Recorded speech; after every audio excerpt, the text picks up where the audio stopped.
越奇越講，越奇越講，講神音，講神音。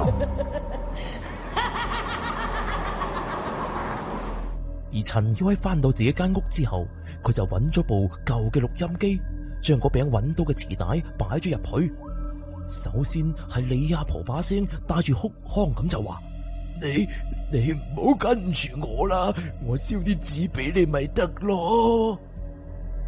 咁跟住又係另外一把沙啞嘅聲音，入邊好慢嘅語速就話：唔使，你將本相冊俾翻我就唔纏你噶啦。咁之後係房車嘅聲音，仲有李阿婆嘅尖叫聲，最後突然間乜嘢聲都冇晒，淨係剩低嗰啲沙沙咁嘅雜音。陳曉聽到呢度，快啲咁熄咗部錄音機，發現個磁帶側面黐住一條花白嘅頭髮，咁同張阿婆講嘅竟然係一模一樣。而就喺當晚啫，陳曉俾嗰種冷冰冰嘅觸感整醒咗。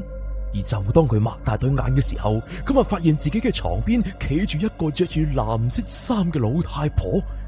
呢個老太婆頭髮已經長到嚟心口嗰度，而且成塊面俾個頭髮遮住，手入邊攞住一條紡車嘅絲線，正往佢嘅手上慢慢潛過嚟。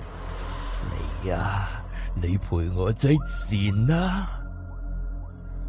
嗰個老婦人嘅聲音就喺個耳邊，陳曉係咁喺度嗌住，然之後係咁揮手，一瞬間啫，嗰個老婦人就唔見咗啦。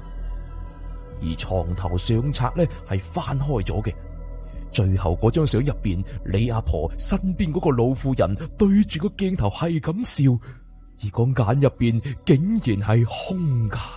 而到咗第二日，陳曉嘅家姐陳蘭嚟探佢。而就當佢一入門嘅時候，咁成身打咗個冷震，於是佢就話：喂，你間屋點解咁凍嘅？見到床頭櫃嘅相冊，陳蘭突然間指住張相就話：呢個老人家我尋日喺巷口嗰度見到嘅噃，佢嗌我帶句話俾你，就話咧呢本相冊要還翻俾人哋啦。陳曉嘅心入邊一緊。佢又快啲將個相冊鎖咗入個衣櫃入邊，但係咧，陳蘭接落嚟嘅動作就更加之奇怪啦。佢係咁睇住後院嘅方向，嘴入邊係咁喺度吟就話：嗰部房車要上油啦，嗰部房車要上油啦。一邊講，個眼神咧就非常之呆滯，好似俾人控制住咗咁。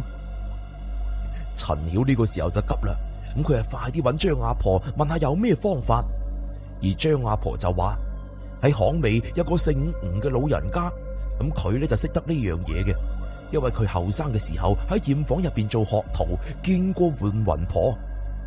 咁後邊呢個吳阿公聽咗陳曉嘅說話，從佢嘅櫃桶攞咗一張黃符，又遞咗包朱砂俾陳曉。咁佢就話：嗱，換魂婆嘅寄魂物咧，係佢嘅藍布衫，就收埋喺巷心嘅嗰個廢棄驗坊入邊。只是你只要將嗰件衫攞出嚟燒咗佢，咁佢咧就冇辦法勾走魂魄噶啦。不過過咗子時嘅話，俾佢勾走嘅人就再都冇辦法翻嚟咯。